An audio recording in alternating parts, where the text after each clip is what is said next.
경기가 막 올라가다가 안 좋아지기 시작하잖아요. 나타나는 징조가 있어요. 뭘까요?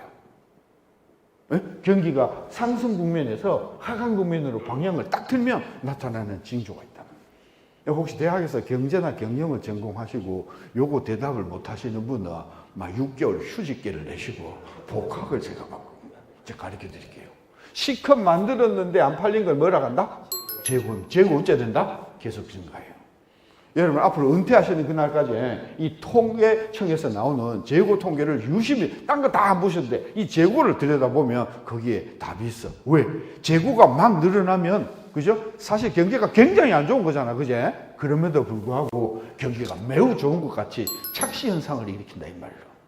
그게 뭔 말이냐고. 이 재고는 한국은행의 경제 성장률 계산을 할 때 재고가 1. 성장에 이건 안 팔린 거니까 안 들어갈까요? 이 성장 계산에 재고가 들어갈까요?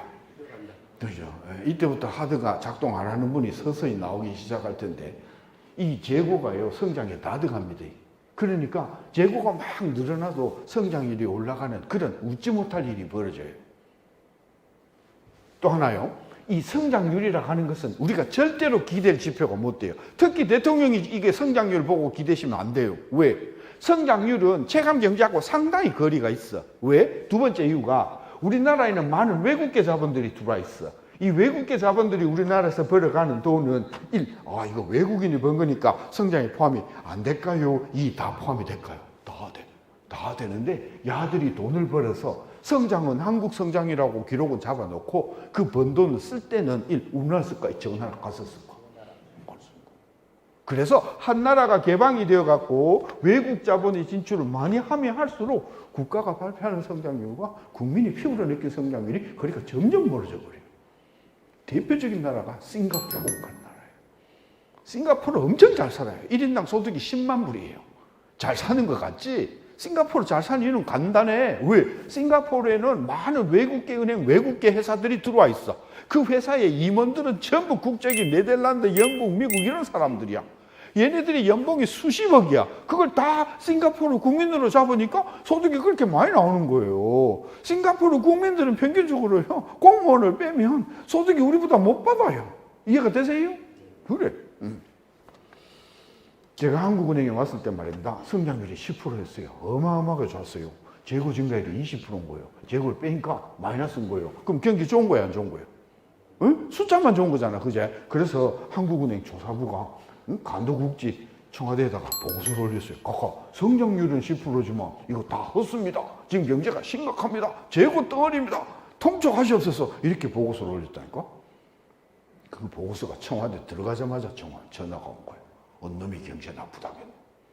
그 대통령이 누구냐면 머리카락이 별로 없었던 분인데 난 머리카락만 없는 줄 알았더니 은행 잔고도 29만 원밖에 안 되는 바로 그 사람이었어. 그래가지고 보고서 삐딱하게 썼다고 말이지. 그죠? 경기 좋은데 안 좋다고 했다고. 놈이야 이래갖고 우리 조사부장님이 그날 목이 날아가셨어. 그러고 있었잖아요. 석 달이 지났잖아. 84년 추석이 왔어. 경제가 더 나빠지니까 재고가 이제 공장이 가동을 못해. 재고 때문에. 그 공장이 가동을 멈췄으니까 공장에서 뭐가 쏟아져 나왔을까? 실업자들이 막 쏟아져 나온 거죠. 재고는요 감출수라 돼 있어요. 창관에 넣으면 안 보여. 실업자는요 감출 방법이 없어. 왜? 자꾸 나와서 돌아다녔다니까. 한강에요 주중에 자전거 탄 사람이 자꾸 많아지면 이 경기 좋아지는 신호가 안 좋아지는 신호가. 그래서 전두환 정부가 감출 수가 없게 되니까 인정을 했어요. 경기가 좁게 나쁜데 뭐 때문에 나쁘냐? 비가 많이 와서 나쁘대요. 비만 그치면 살아난대요. 84년 12월 비 완전히 그쳤지. 경제가 더 나빴어요. 뭐라 했을까? 너무 추워서 경제가 봄이 되면 살아난다. 85년 3월 봄이 왔잖아. 이때 우리나라 10대 재벌 하나가 터져서 없어졌는데 여러분 혹시 양정모라는 분 기억나신가요? 국제그룹이라고 들어보셨나요? 국제 자빠졌지. 그죠? 한국은 외채 이자를 못 갚아갖고 IMF한테 꿇어앉아갖고 막 통사정을 하지. 나라가 이렇게 망가지고 나서야 전두환이가 겁이 덜컥 났단 말이에요. 안 낼 수가 없거든. 아무리 지가 별이 4개라도. 김영삼 대통령은 IMF 만들어 놓으시고도 겁 하나도 안 내셨어. 왜냐하면 그분은 항상 이런 말씀 하셨거든. 누가 내 찍으라 했더라. 내 경제 뭐 하는 거 발음하는 거 보면 알았어야지. 이거 너무 어렵다. 모르시는구나. 이 전두환이는 누가 내 찍어를 주라 했더나 이 말을 못해. 왜 아무도 우리 안 찍어줬구나. 그래서 전두환 정부가 이때 정말 공포감을 느꼈습니다. 질문, 이때 경제가 왜 안 좋았죠? 도대체 전두환 정부가 뭘 잘못해갖고 경제가 안 좋았죠? 이거 아무도 모르시잖아. 83년, 4년, 2년 동안에 우리나라 환율은 790원에서 안 움직였어요. 이때 일본 엔화가요, 200원 놈이 250원으로 엔화가 20%가 약세가 되는 거예요. 엔화가 20% 약세가 되보니까 자동차, 전자, 전기, 부품, 그냥 조선 다 망가졌다는 이야기인데요. 아니, 엔화가 20%가 약세가 되는데 왜 우리나라 수출이 안 좋은가? 이게 이해가 안 되시는 분은요, 일단 휴직계를 내시고요. 이번엔 초등학교 6학년 교과과정으로 내려가시죠. 이거 우리 경제하고 직결되는 문제예요. 우리가 모르고 계신 거예요. 뭔 이야기냐고요? 자, 보세요. 일본의 반도체 메이커가요, 반도체 부품을 100불에 수출하는 일본 기업이 있다고 합시다. 환율이 200엔이잖아요? 100달러 곱하기 200엔 하면 일본 돈 2만 엔이 손에 들어온단 말이에요.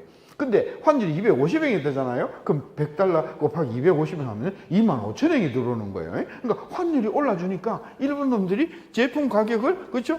안 올려도 엔화로 텀으로 돈이 많아지잖아요. 그러면 얘네들은 한국의 삼성전자, LG전자, 주기부리자 가격을 올릴까요? 내릴까요? 얼마까지 내릴 수 있을까요? 환율이 20% 올랐으니까. 20% 가격을 내려버리니까 우리 거보다 그런 것이 더 싸져버리니까, 그죠? 근데 이게 반도체만 그렇겠냐고. 한번 예를 들어봅시다. 이 당시 대한민국의 주력 산업이 해외 건설이란 말이에요. 응? 자, 사우디아라비아가 1억 달러짜리 공사를 발주했어. 전 세계 건설사들이 공사를 따겠다고 입찰에 참여를 한단 말이지. 근데 일본 건설사의 경우에 환율이 200엔이면 이 공사가 일본 돈 200억엔짜리지만은 환율이 250엔이 되면 이거 250억엔짜리 사잖아요. 그죠? 그러면 일본 건설사들 입찰 들어갈 때 값을 올려서 입찰 들어올까? 내려서 들어올까? 얼마나 내려 들어올까? 20% 30% 내려보니까 공사가 떴다 그러면 그 전부 일본 놈들이 다 채가니까 대우건설, 현대건설이 밖에서 수주를 못하는 상황, 이게 이해가 되시냐 이 말이야. 그래서 우리가 전두환 대통령이 손을 붙들고 각각 우리 경제가 이리 어려운 것은 엔화 환율이 올라가면 우리도 환율을 같이 올려줘야 되는데 이거 안 올려주고 맨날 790원만 붙들고 앉아있다가 나라가 이렇게 절단이야. 요거 이해가 되십니까? 전두환이가 그걸 이해한 거예요. 갑자기 책상을 치더만 이거 누가 올리지 말자겠어? 이렇게 된 거지. 안 올린 이유가 있었거든. 이 당시의 경제정책은 1. 수출 중심이었을까요? 2. 물가 안정이었을까요? 네? 물가 안정이었거든. 근데 환율이 올라가면 휘발유 값이 비싸진다. 그래서 휘발유 값 때려잡는다고 안 올렸다가 나라 경제를 다 잡아버린 거예요. 이렇게 되고 나서야 전두환이는요, 물가 이야기한 교수 다 쫓아버려요. 이것들이 말이에요. 그래서 85년에는 환율을 올려. 전두환 양반 특징이 있어요. 한번 올리잖아. 확실하게 올리. 우리가 50원 올리자겠거든. 한국은행이 100원. 그래서 단칼에 환율을 100원 올려버렸어요. 저 환율이 100원, 12% 올라가면 죽었던 수출이 다 살아나. 안산이 뭐 시화가 공단이 갑자기 다 왜 살아나지? 수출이 잘 돼. 왜 잘 되지? 응? 환율이 10% 올라가니까 우리나라 기업들이 수출 가격을 달러 텀으로 10% 정도 내려서 팔아도 손해 안 본다. 그 말이잖아요. 그랬더니 저 뒤에서 한 분이 교수님 환율 10% 올라도 가격을 10% 내려버리면 이것이 똔똔 아닌가요? 이렇게 여기서 올라갔지만 여기서 내려가니까 똔똔이라는 거라. 주로 이공계통 이런 질문을 많이 해. 근데 여기서 이과의 한계다 이게. 이 똔똔이 아니거든. 왜? 가격이 내려가니까 늘어나는 것이 있잖아요. 뭐 물량. 여러분 우리나라 제품은요 가격 10%만 내리잖아요. 물량이 30% 증가해요. 거꾸로 간도 구웠지 10% 가격을 올리잖아. 물량이 30% 줄어버려.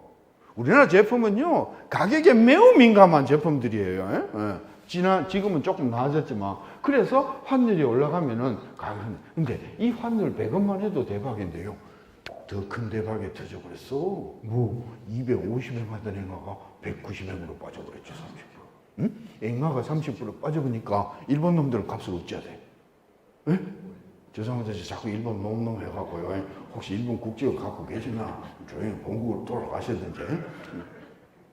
엔화 환율이 30% 강세가 되니까 일본 업체들은 수출 가격을 올릴 수밖에 없는 형편이 되었고, 우리는 전두환 정부가 환율을 올리니까 우리는 가격을 내려버리니까 일본 것은 값이 올라가고 우리 것은 내려가니까 가격이 40% 벌어져 보니까 일본서 배 한 척 살 돈이면 우리는 두 척을 산다, 이렇게 될 것 아닙니까? 근데 요 일본 것하고 우리 것하고의 가격 격차가 바로 뭐하고 똑같으냐? 원달러, 앵달러, 이 격차가 똑같잖아. 왜? 내려가는 만큼 그놈도 올려야 되고 올라오는 만큼 값을 내리니까 180도 뒤집어 놓으면 이거 나온 거 아닙니까? 제가 우리 여러분께 35년 동안 제가 연구한 결과 중에서 가장 중요한 첫 번째, 원달러 환율과 앵달러 환율의 격차가 벌어지면 우리 어마어마하게 경기가 좋아집니다. 이것이 좁혀지면 완전히 그냥 초죽음입니다. 이것이 대한민국 경제를 거의 결정한다고 보면 됩니다. 문제는 그걸 모르는 거예요. 모르시는 이유가 있거든. 이게 벌어지면 엄청난 호황이 와요. 이게 좁혀지잖아요. 엄청난 위기가 와요. 다들 몰라. 왜? 호황이 금방 안 오거든. 시간이 한참 지나야 오거든. 그 경제학에서 뭐라고 하냐? 시차라고 해요. 시차.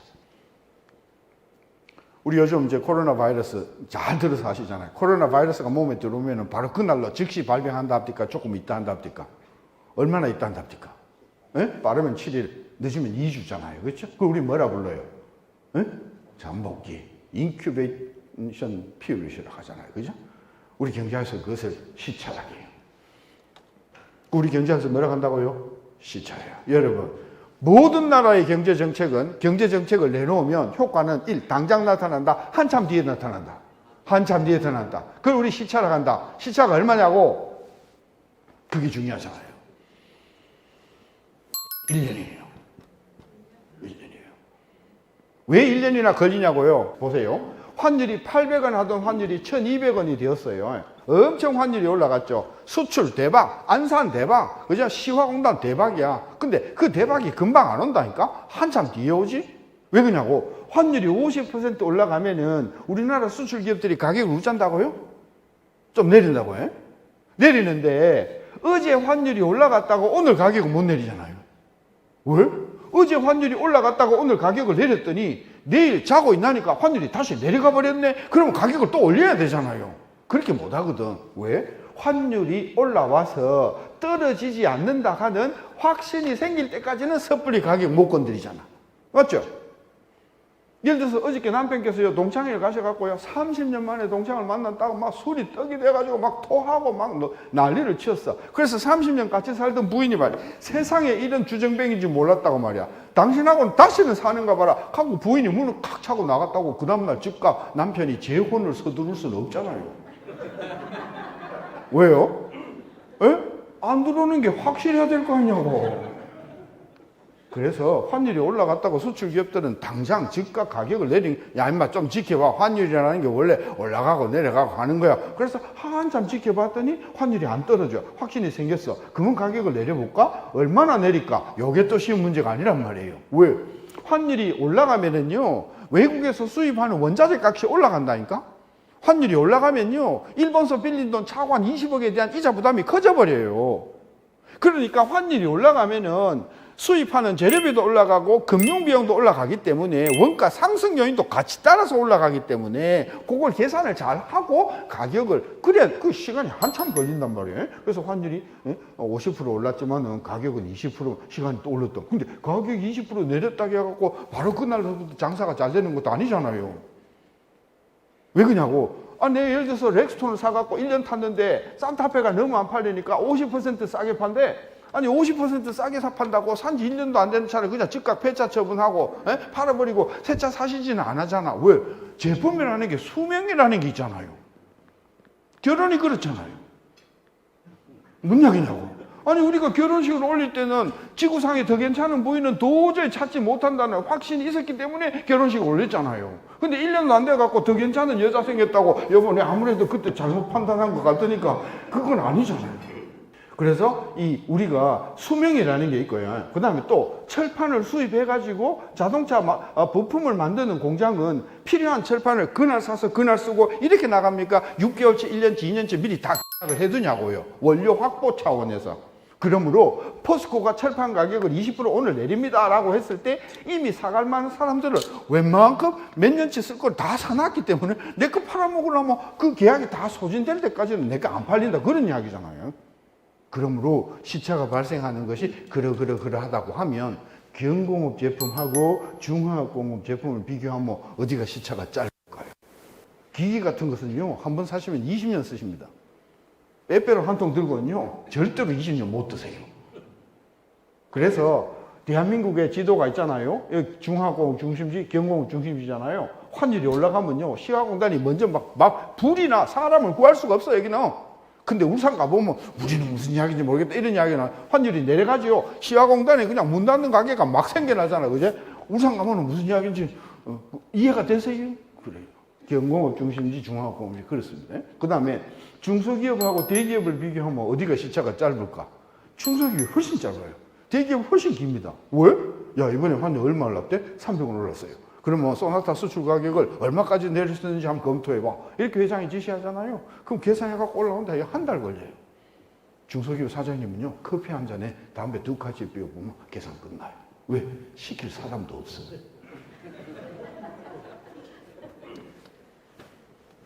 제가 전두환 대통령이 85년 7월 달에 너무 경제가 어려우니까 한국은행 간부를 청와대에 불렀어요. 이 문제가 뭐냐? 환율입니다. 우지하면 되는데 올려야 됩니다. 얼마 올리면 되는데 한 50원 충분합니다. 100원 했잖아요. 85원 7월 했어요. 석 달이 지났어요. 추석이 지나가잖아요. 전혀 경제가 안 살아나는 거예요.